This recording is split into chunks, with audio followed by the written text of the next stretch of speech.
वालेकुम अस्सलाम वरहमतुल्लाहि वबरकातुहू। मुअज़्ज़ज़ सामीईन व मुअज़्ज़ज़ नाज़रीन, अल्लाह ने इस कायनात का निज़ाम अपनी कुदरतों के साथ बनाया और अपनी मशीयत के साथ इस कायनात को निज़ाम को चलाते हैं। मखलूक में इंसान को अल्लाह ने सबसे ऊंचा दर्जा अता किया और उसके कंधों पर ज़िम्मेदारी भी रखी और उसी के लिए खैर और शर, अच्छाई और बुराई की तक़सीम कर दी। जब इंसान अच्छाइयों के साथ ज़िंदगी गुजारता है तो वो अल्लाह की मर्ज़ी के मुताबिक अच्छा इंसान करार पाता है, और जब अल्लाह की मर्ज़ी के ख़िलाफ़ इंसान ज़िंदगी गुजारता है तो गोया वो अल्लाह को नाराज़ करने वाली ज़िंदगी गुजार रहा है। जब बंदे अल्लाह के नाराज़ करने वाली ज़िंदगी गुजारते हैं तो अल्लाह ताला शानहू की तरफ से कभी कभी सज़ाएँ आती हैं अलग अलग अंदाज से, कभी सैलाब की शक्ल में, कभी ज़लज़लों की शक्ल में, कभी बीमारियों की शक्ल में, कभी तूफ़ानों की शक्ल में, और कभी इंसानों के ज़रिए से इंसानों पर जुल्म की शक्ल में। ये अल्लाह की तरफ से तरह तरह के तरीक़े हैं इंसानों को सज़ा देने के जब वो गुनाह करते हैं। कुरान करीम में अल्लाह ताला शानहू ने बहुत सारी जगहों पर फरमाया। मसलन एक आयत है, अल्लाह ताला फरमाते हैं कि वलनुज़ीक़न्नहुम मिनल अज़ाबिल अदना दूनल अज़ाबिल अकबर लअल्लहुम यरजिऊन। मैं जराइम की बुनियाद पर थोड़ी सज़ा दूँगा ताकि बड़ी सज़ा से बच जाएँ, और इसलिए थोड़ी सज़ा दूँगा ताकि इंसान वापस आ जाएँ। और भी कुरान करीम में बहुत सारी जगहों पर अल्लाह ताला का अज़ाब क्यों और कब और कैसे आता है इसको बयान किया गया है, कौमों की तारीख़ के रूप में भी और सीधे आयत के ज़रिए से भी। इस वक्त सारी दुनिया तरह तरह के जराइम का मरकज़ बन चुकी थी, हर किस्म के जराइम। बल्कि ये सच पूछिए, पूरी इंसानी तारीख़ में इतने जराइम कभी नहीं पाए गए जितने इस वक्त जुल्म के एतबार से, बदकारियों के एतबार से, फहशकारियों के एतबार से, फ़राड और बदअख़लाक़ियों के एतबार से, कौमों का कौमों पर जुल्म, अफराद का अफराद पर जुल्म, बाज़ारों में, दफ्तरों में, स्कूलों में, कॉलेजों में, हस्पतालों में, घरों के अंदर, सड़कों में, बाज़ारों में, यानी कोई जगह बची नहीं है। ज़हरल फ़सादु फ़िल बर्रि वल बहर। इस पर काफ़ी अरसे से बहुत सारे दूर अंदेश हज़रात कहते थे या तो कोई बहुत बड़ी बीमारी आने वाली है, या बहुत बड़ा ज़लज़ला आने वाला है, या आलमी जंग में लोग तबाह हो जाएंगे इन खराबियों की वजह से। चुनांचे बीमारी का सामना है और बिलाशुबा ये अल्लाह की तरफ से अज़ाब है। सारी दुनिया के इंसान अपने अपने हिसाब से जराइम में है, अक्सरियत जराइम वालों की है। तो जब तक इंसानों के अंदर सुधार नहीं आएगा ये बीमारी हटने वाली नहीं है। ये वो वायरस आया जिसने आपकी टेक्नोलॉजी को भी फेल कर दिया, आपकी साइंसी इदारों को भी बिठा दिया, आपकी एटमी ताकतों को भी बेबस कर दिया। अब इसके सामने तमाम एटमी ताकतें, तमाम साइंसी इदारे सब कुछ बेबस हो गए हैं। एक ऐसा वायरस जो नज़र भी नहीं आता, उस वायरस के ज़रिए से अल्लाह ने दुनिया की तमाम ताकतों को ज़ीरो पर पहुँचा दिया। यहाँ समझ में आ जाना चाहिए अल्लाह की ताकत क्या है कि वो जब चाहेंगे इंसानों की तमाम ताकतों को मकड़ी की जाले की तरह से बर्बाद कर सकता है। सूरत हाल इस वक्त यही है। लोगों में सुधार आ जाना चाहिए और हर सतह पर सुधार आना चाहिए, हर तबके में सुधार आना चाहिए, तो उसके बाद फिर इस बीमारी के दूर होने की उम्मीदें की जा सकती हैं।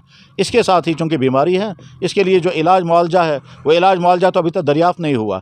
वैक्सीनें हैं, वैक्सीन का मतलब ये है उम्मीद है आइंदा आप इस वायरस के शिकार नहीं होंगे। हालांकि ऐसा भी पाया गया कि वैक्सीन होने के बाद भी लोग शिकार हो गए।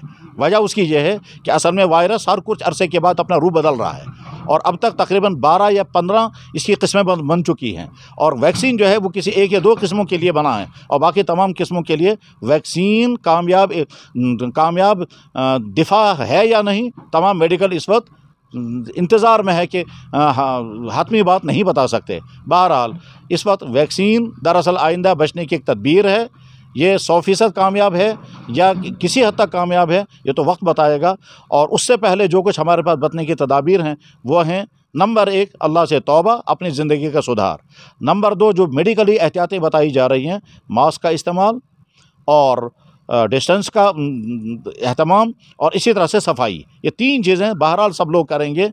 मास्क के वजह से इंसान खुद भी बचता है, अपने वायरस से दूसरे को नहीं मुतासिर करेगा, और दूसरे के वायरस से इंसान खुद मुतासिर नहीं होगा। अगर ये 3 चीज़ें पाई गई तो उम्मीद है कि इंसान महफूज रहेगा। नंबर 1 सामने वाले के मुंह पर भी मास्क है, हमारे मुंह पर भी मास्क है और दरमियान में फ़ासला बहुत है।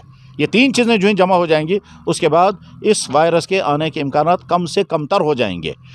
मस्जिदों में सफाई का एहतमाम किया जाना चाहिए और इस तरह से दरवाज़े और खिड़कियाँ खुली रखनी चाहिए ताकि हवा का आना जाना हो। और अगर मस्जिद के लोग मस्जिद का सैनिटाइज़ बार बार करते रहें, कम से कम हफ्ते में 1 बार या रोज़ाना 1 बार अगर हो सके तो ठीक, अगर नहीं तो हफ्ते में कम से कम 1 बार इसी तरह से मस्जिद के दरवाज़ों पर सैनिटाइजेशन का एहतमाम किया जाए। और अगर इस बीच में कुछ लोग अपनी जाए नमाज लेकर के मस्जिद में बिछा कर नमाज़ पढ़ना चाहें, उनको भी नहीं रोकना चाहिए। मक्का मुकर्रमा मदीना तैयबा में हमने बारहा देखा, लोग अपनी जाए नमाज़ें ला करके मदीना तैयबा मस्जिद नबी में नमाज बिछा कर जाए नमाज बिछा कर नमाज़ पढ़ते थे। वहाँ वायरस का उस वक्त मसला नहीं था, वहाँ इसलिए था कि इस जाए नमाज को हम मदीना तैयबा के मुक़द्दस सरज़मीन पर बिछा कर नमाज़ पढ़ेंगे, ये जाए नमाज हमारे लिए यादगार और मुतबर्रक बनेगी, इसलिए तो जाए मस्जिद के फ़र्श पर, वहाँ के कालीन पर अपना जाए नमाज बिछा कर नमाज़ पढ़ना चाहें वो भी पढ़ सकते हैं, इस डर से कि अगर किसी को वायरस होगा और उसने खांसा है और वो कालीन कारपेट में मौजूद है तो दूसरा भी जब सजदा करेगा तो एक दूर का खदशा है, मगर खदशा है ये वायरस इसमें मुंतकिल हो जाएगा। तो इस वक्त जितनी एहतियातें बताई जा रही हैं वो सारी एहतियातें की जानी चाहिए। तो मुझसे पहली बात यह है कि जो हमारे भाई ये कहते हैं वायरस कुछ नहीं है, वो या तो लाइल्मी के शिकार हैं या सतहियत का शिकार हैं या सालंगारी का शिकार हैं। इस तरह की हकीकत नहीं है, वायरस है, यकीनन है, इसमें कोई शक नहीं। आखिर लाखों आदमी जो मर गए वो किस में मर गए, और हम जो अपने आसपास में देख रहे हैं फला आदमी इसी वायरस में मुतासिर हो गया और जितनी अलामतें बताई जा रही थी वो सारी अलामतें उसमें पाई गई और अलामतें पाते पाते फिर आदमी उसे वफ़ात भी हो गई। तो ये सारा क्या बेहकीकत है? इसलिए इस तरह की सतही बातें नहीं कहनी चाहिए कि ये कुछ नहीं है, ये कुछ नहीं है यकीनन है, एक वायरस है। इस वायरस की वजह से इंसान का सांस का सारा निज़ाम बैठ जाता है और बैठने के बाद फिर आगे वेंटिलेटर से पहले बचने के इम्कानात हैं। वेंटिलेटर पर पहुंचने के बाद जब इसका इंसान का सांस का सारा सिस्टम बैठ जाता है, उसके बाद वेंटिलेटर इस्तेमाल करता है, कुछ लोग बच जाते हैं। अक्सर लोग वेंटिलेटर तक पहुंचने के बाद फिर किसी काबिल नहीं रहते। मैं ऐसे भाइयों को जानता हूं जो इस वायरस के शिकार हो गए और फिर उसके बाद कोविड पॉजिटिव के बाद कोविड नेगेटिव आ गए और आज ही मुझसे बता रहे थे कि मैं आज तक अपने बदन की हालत को नॉर्मल हालत नहीं समझ रहा हूं और डॉक्टरों ने भी कहा कि इस वायरस के असरात इतने दूर तक रहेंगे। लिहाजा जो हमारे भाई ये कहते हैं कि वायरस कुछ नहीं है, वो लाइल्मी के शिकार हैं और सादा लो इंसान हैं। ऐसा नहीं है, वायरस है और इसी की वजह से सारी दुनिया और दुनिया के तरक्की याफ्ता ममालिक जहाँ सफाइयों का हर तरह का एहतमाम होता है वहाँ के लोग लाखों के तादाद मुतासिर हैं। खुद हमारे उलमा कितने ही इसी वायरस के नतीजे में दुनिया से रुखसत हो गए और हमारे तमाम बड़े बड़े उलमा भी बार बार कह रहे हैं कि वायरस है और यकीनन है और उसकी वजह से हम पर जो जिम्मेदारी हैं वो जिम्मेदारियाँ पूरी हमें करनी हैं। तो मुझसे सोशल डिस्टेंस